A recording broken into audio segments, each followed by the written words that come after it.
So it's time to meet our friends at Tobii Dynavox. I want you to please welcome Mine Hacisalihoglu. Let's see if I said that right. I think so. And also Malin, Öhlin, welcome up on stage.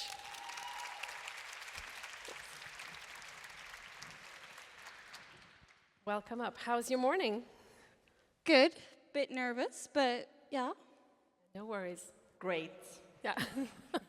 You're going to make it fine. And I'm going to let you pretty much have the stage because you have some slides. And we're going to learn much more about what Tobii Dynavox do and who you are. So Thank you. feel free to use this one or this one for the next. And I'm going to fix this wire that I tripped over. Well, hi everyone, my name is Bine and I work as a talent acquisition partner here at Tobii Dynavox. I'm actually really happy to see this kind of crowd today because it's a nice chance to, show what we do as a company, but also why that matters and also why, what's it like to be part of our journey. And I actually have a question for everyone. Has anyone maybe lost their voice at a concert singing, or have you had a bad cold and lost your voice recently? I see some hands, amazing. So I just want you to sort of imagine if that was not just like one day or a couple of days, but maybe every single day of your life. So like, how would you study? How would you communicate? How would you ask for coffee or work? And that's sort of where we come in. So we are, maybe I can give you a couple of statistics here. Around 50 million people are not able to communicate effectively without AIDS. And every year we have 2 more million people that is diagnosed, but unfortunately only about 2% of these people get the support they need. And our vision is right over there, and it's quite simple. We want a world where everyone can communicate. And so who are we? We did not introduce that much. We've been talking in the corner in the stand a bit, but we are a global leader in assistive communication technology. And what we do is we design communication devices with both software, with hardware, and we try to give voice to people with disabilities. And you can see over there as well, our mission is also quite simple. We empower people to do once they maybe never thought possible or once they did before. And let's see what we have here. So when did we start doing this is about since 2014. We started and grew our team into almost 1,000 other colleagues across the world. We're based in Stockholm, but we have colleagues across US, Germany, France, or even Australia and China. And but honestly, what excites me to talk here a bit more, since I'm also part of our HR team, is not just the impact of our technology, but also the culture that we're building here. And I'm very happy to say that diversity and inclusion are not just like nice words on slides for us. And our management team, I think 44%, correct me if I'm wrong, but our management team is female, and we echo this across our company. I didn't have coffee, I can't articulate yet. But yes, 44% of our management team is female, and nearly half of our leaders across our organization is women, and we're very proud of that because we believe that that balance helps shape how we work together, and also we want diverse perspectives, different perspectives, so they're not just welcome, but we expect this to happen. And, just how day-to-day it is for us is we try to live up to what we say. And maybe what I can say is, we try to have an inclusive culture to give you sort of freedom to be yourself. We call that power to be you, if you wonder what this means.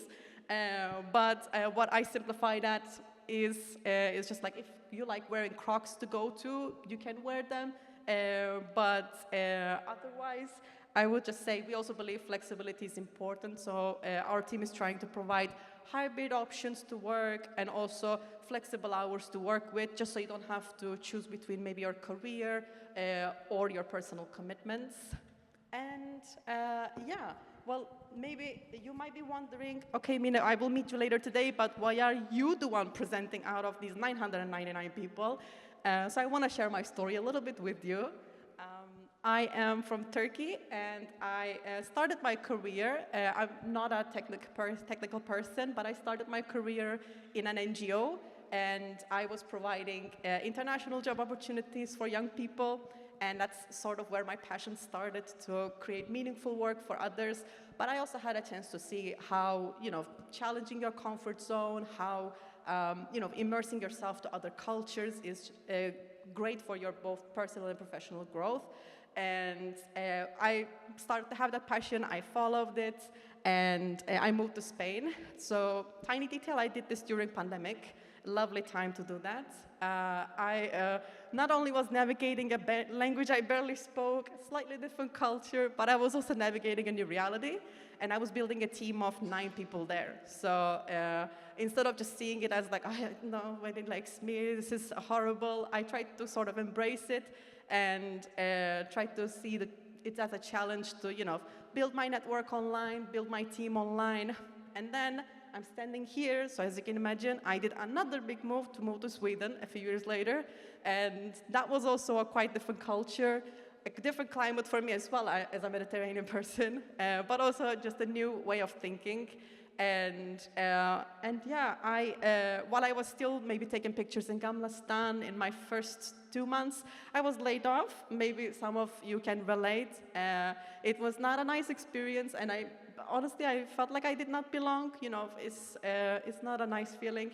But I tried to sort of see it from a different perspective, and I took the challenge to, to do maybe freelance, to do consulting, to try to learn Swedish, which is a journey, I know. And I also went to events like these, like today, where I did not know anyone, and you have to sort of step into that, bubble of people that is speaking, which can be scary, so I totally relate today. And yeah, but eventually I found my way. I joined Tobii Dynavox team, and what I like is that it's not just working for something meaningful, but you also feel like it's a community. And yeah, I just want to say I like here that we try to challenge every day the technology, the limitations, but also ourselves. And yeah, I want to hand over to Malin to sort of tell you about how we put these challenges into practice. But thank you so much for listening to me.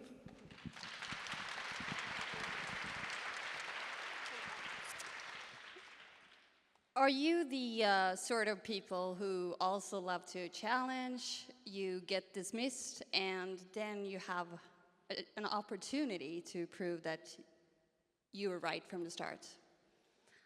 I'm one of those people.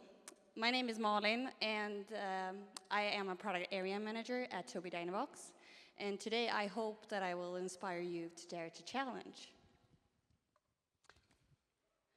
As Mine talked about, at Tobii Dynavox, we are creating solutions that enable people to do what they once did, or in many cases, never thought possible. And I want to dedicate the coming few minutes to talk about the people who are doing what they never thought possible. Because here's the reality. A lot of people with disabilities are born into a narrative where the word impossible begins to come up rather frequently. I will tell you about Delania. Delania, she's a young woman living with cerebral palsy, also known as CP. And from the very beginning, she was told that she would never be able to do all sorts of things. Doctors, teachers, even family members kept telling her that she would never be able to pursue a career. She would never live independently. She is highly unlikely to have interests or dreams of her own. But boy, they were wrong. When Delaney had received her first communication device, she didn't just begin to speak. She proved the whole world and the whole community around her that she always had a voice. It was just simply missing the tool to be heard. That's our tools. And with her device, She got friends, she successfully finished school, and today she's living independently, pursuing a career of her own as an entrepreneur. I mean, that's just amazing based on what she was born into. Personally, I think that her willingness to challenge essentially broke down the most persistent myths about CP, proving to not only herself, but to the rest of the world that she is as capable as anybody else to be limitless to some extent. And I think that her courage is a reminder to us as women in tech that we should also dare to challenge the stereotypes, the quiet doubts that we encounter as women in tech. I'm going to have to ask you to round it up pretty Yep. soon to take the next. I will do that. I hope that this story inspired you to dare to challenge yourself or anybody that didn't believe in you. Good news, we're recruiting, so if you're interested, come by and I'll dare you to connect. Thank you.